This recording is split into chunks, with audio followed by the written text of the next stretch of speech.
In all that chaos, good evening everybody. I forgot to put my lapel mic on. Where is it? There it is. Good evening to everybody and welcome to this next in our Music Revival online stream series. This is Christopher Dowling coming to you from my home. We're a little bit late, it's already 7:25 and we've been battling. There just seems to be an internet issue. We've tried to reset the stream 3 times. Yes, Lucy. We've tried to reset the stream 3 times and it's failed. Our internet connection seems to be 100%, getting a fantastic speed, but somehow in between Vimeo and here, Vimeo based in New York, and various other platforms, it seems to be dropping and failing. So this is a recorded, we are sending it out. I'm not sure who's seeing this live. It is being recorded and we will upload a version to YouTube, which is probably what most of you will be watching very shortly. So it might not be live, but it does give you an idea of the complexity and the very uncertain nature of this rather very complicated technical challenge of producing a live stream like this, which sends that's on my computer. Kevin's wondering where that sound. Kevin, can you go turn the sound off on my computer, please? Yes, off you go. This is really okay. We can perhaps even edit this out. Yeah. We've been back and forward with 2 computers trying to get this, reset the streams and trying to get it going. Anyway, we're going to keep going and I'm going to play for you, and as I said, recorded version will be uploaded. Thank you, Kevin. You can dart in front of the camera. Off you go. So this evening's program in concert, well, just on that note, that does bring us to the idea, as I mentioned the other day, that there are going to be changes. There are going to be a few possibilities of maybe less streams, maybe only 4 a month instead of 8 a month, 1 a week instead of 2 a week. Some of them will be gated, you will have to pay, and I think this is also, especially with the Saturday night program, I think the internet is a bit overloaded at this point and it's so unpredictable, and we do want to bring you a quality production that the Saturday night session might in fact be recorded and then uploaded to YouTube and the various platforms so you can actually watch it securely and properly. It does mean that it's not right in the moment. I mean, it is 27 minutes past Saturday on 7 on Saturday the 23rd of April right now, but it at least means you can get a quality product, especially with our Saturday in concert session. Even Lucy is agreeing. Yes, Lucy's feeling quite content with that. So this evening's program, I'm going to play a wonderful program, wonderful selection of music, starting off with music by J.S. Bach. and then moving into music by Robert Schumann, beautiful arabesque, wonderful sonata by Ludwig van Beethoven in D minor, and then ending off with the Rondo Capriccioso, one of my nemesis pieces, you might say, a piece that I've played more than once and which does seem to catch me off guard just when I least expect it. So I'm going to give it another go tonight. But first of all, 2 transcriptions by J.S. Bach. The first of which, very meditative Prelude in B minor, as arranged by the pianist Alexander Celotti. This piece of music is generally played twice. So it's a short 2 pages, but this very gentle pattern of right hand figures, very even notes in the right hand, is then repeated with the melody brought out more substantially, shared between the left and the right hands. The second piece, the wonderful Sheep May Safely Graze, a aria for soprano, accompanied by orchestra and 2 flutes, from the cantata BWV 208, I think it is, by J.S. Bach. One of the first secular cantatas he wrote, in other words, non-religious material. And then it's a beautiful composition, and I think it really always has this beautiful restful nature with such a gentle rhythm to it. It's something very sustained and very, very beautiful piece of music for me. And then the last piece of the 3, jumping ahead to the music of Robert Schumann. Schumann composed so much piano music, or the first 23 opus numbers that he published, all solo piano music, really much inspired by the love for his piano teacher's daughter, Clara Wieck. And in this particular piece, the arabesque, it's a really mellifluous, I like that word, mellifluous piece of music that has a wonderful relaxed nature to it. Schumann was often experiencing and expressing very contrasting elements of either impassioned determination in his music, suddenly contrast but by a very much more dreamier, introspective nature. And these very contrasted elements were very typical of much of the music that he wrote this earlier period. But this arabesque is something of a little bit more gentle. It's a little bit more consistently dreamy. It has contrasted sessions in the middle. But on the whole, it's really a piece of music that speaks of an experience of peace, experience of tranquility and beauty. And at the end, the last moments, the very last moment of the piece for me is so incredibly beautiful. It's one of the most sincerely touching and internally combustive, you might say, pieces of music. Just a fragment of music that he ends off with the very last moment. So listen out for that.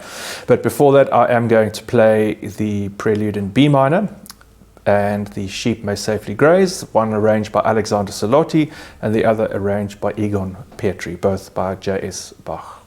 Now Lucy's going to behave, aren't you, Luce? Come, in your basket. Good girl.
Very poignant and really beautiful endings. As I said, one of the most magical moments, I think, in all of Schumann's music, that last page, that last paragraph line of the Arabesque, Opus 18. Before that, I played two transcriptions from J.S. Bach, Sheep May Safely Graze, and starting off with the Prelude in B minor as arranged by the pianist Alexander Salotti.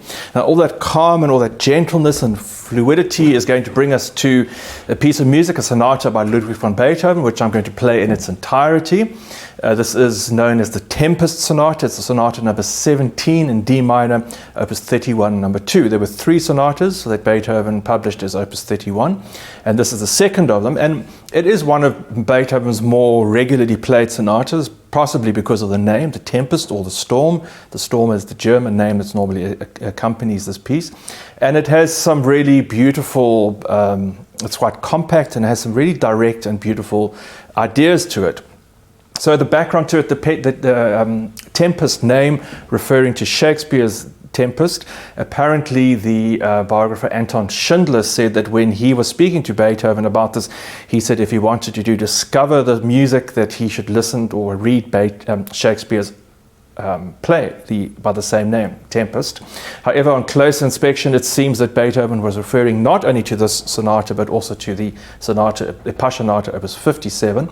And in fact, it might have many of Anton Schindler's remarks or anecdotes that he repeated and wrote down later seem to be a bit spurious, not really accurate at all. So it's sometimes an interesting name, but one is not actually sure whether Beethoven really intended this to really link with the music at all. Lucy, you are becoming very, very demanding this evening.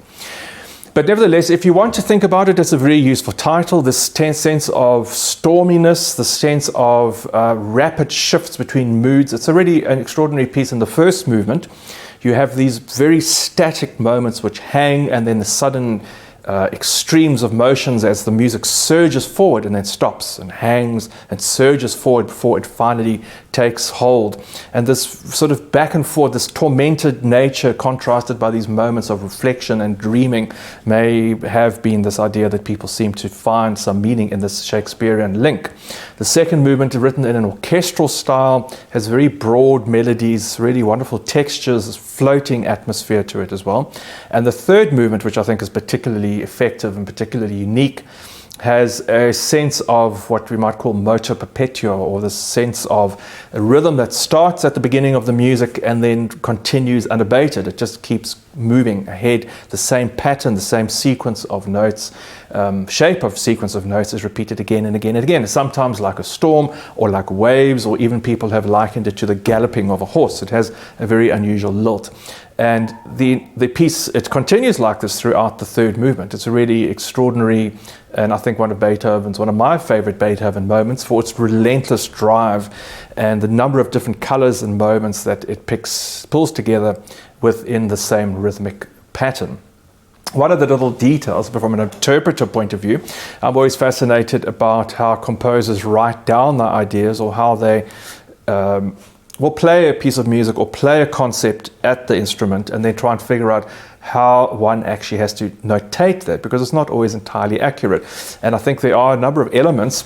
For instance, in the beginning of the first movement, Beethoven starts.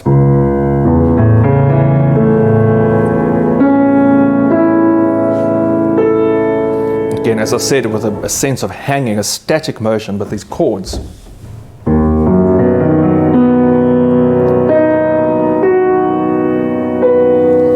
which I think links, even though it's written in a very different way, links directly to the opening of the second movement, which is,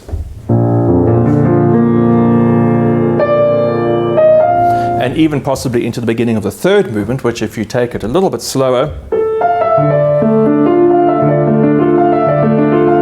so this idea of second movement, third movement, this idea of the arpeggio, which we call an arpeggio, the way that you glide up the piano like that, is written in three completely different ways in each of the movements, but in fact I think orally and somehow the sounds of it are actually meant to be quite similar. So this is going to be the Sonata in D minor, opus 31, number 2, known as the Der Sturm or the Tempest sometimes, and this is the Sonata in D minor in 3 movements by Ludwig van Beethoven.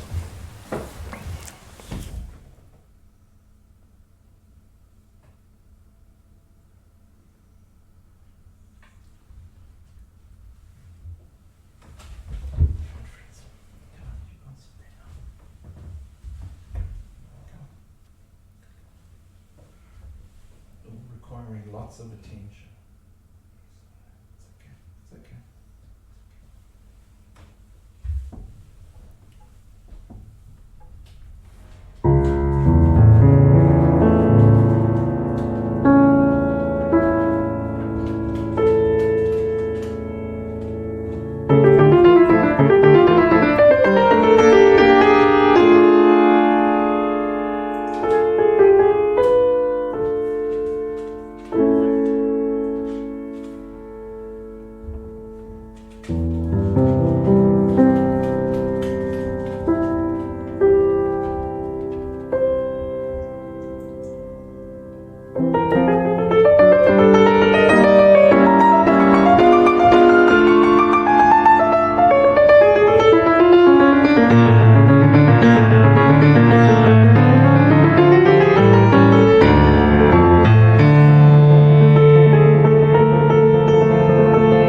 The sonata there, the Opus 31 number 2, the 17th of the 32 official Beethoven piano sonatas, known as the Storm or the Tempest.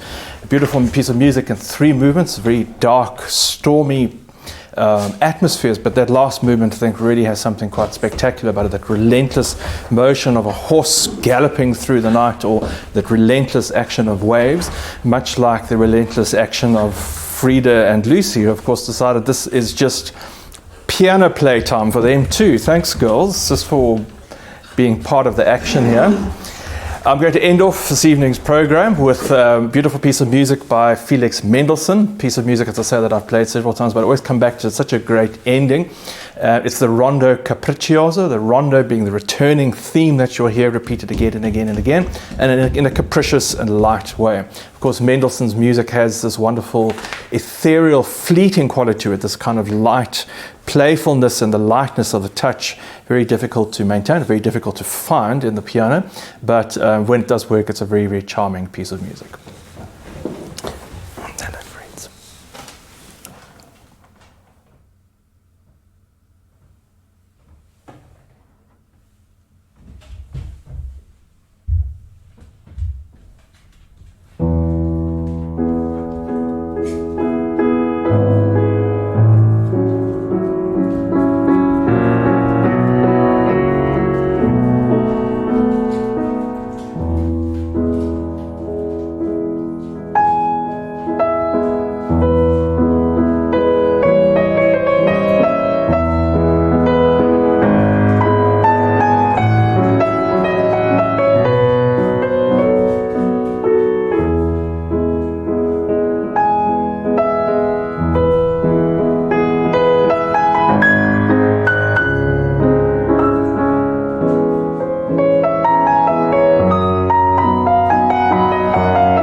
Mendelssohn's Rondo Capriccioso with the most capricious dog accompaniment ever known to humankind. Lucy, what on earth? This is not time for you to have, look, even panting.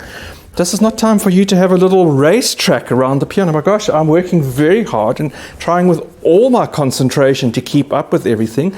And you've got little Frida and Wendy chasing you like a hare. What is up, girls? Little Lucy here. Hello, little Luce. And Luce, apart from running around today, dare one ask, what did you do today?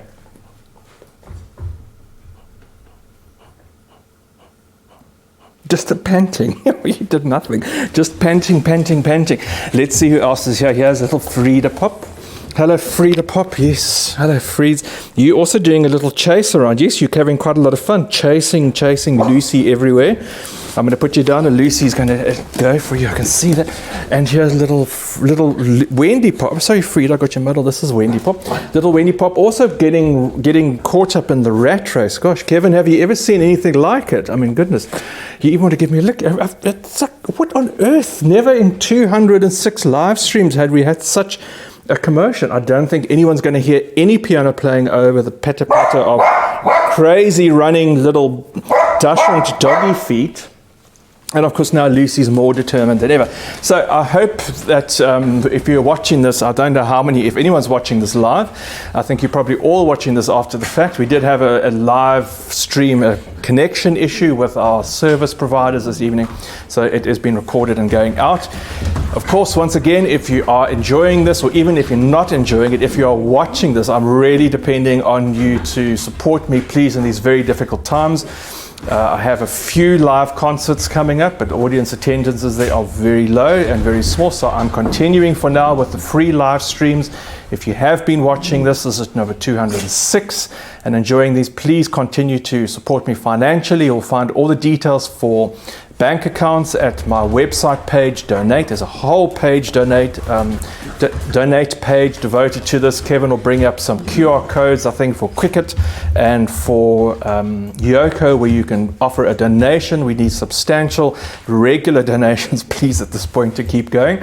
And thank you for those who have been supporting me. I'm very grateful for the few numbers. There are about 40 to 50 people who are supporting me regularly, and each of our streams is viewed between 200, 300, sometimes 400 times. So there's a big gap between those of you who I know are watching and those who are supporting. So I really appeal to you, every single one of you who are watching. If you haven't supported me in the past or you aren't supporting regularly, please do, because at the moment it is a very, very tricky time for me. Thank you to Kevin for supporting me again this evening. Thank you for everyone who's watching. Thank you to the girls for the Formula One. I think Kevin was inspired by the Formula One entertainment that he saw going on the racetrack around the piano. And we look forward to seeing you on Wednesday for the next in our Piano Hour selection, which is going to be another issue, another volume of pages from Grandmother's Piano album, a selection of very nostalgic, old-fashioned and beautiful tunes. This will be on Wednesday at 7 p.m. I'm going to play out with a little improvisation.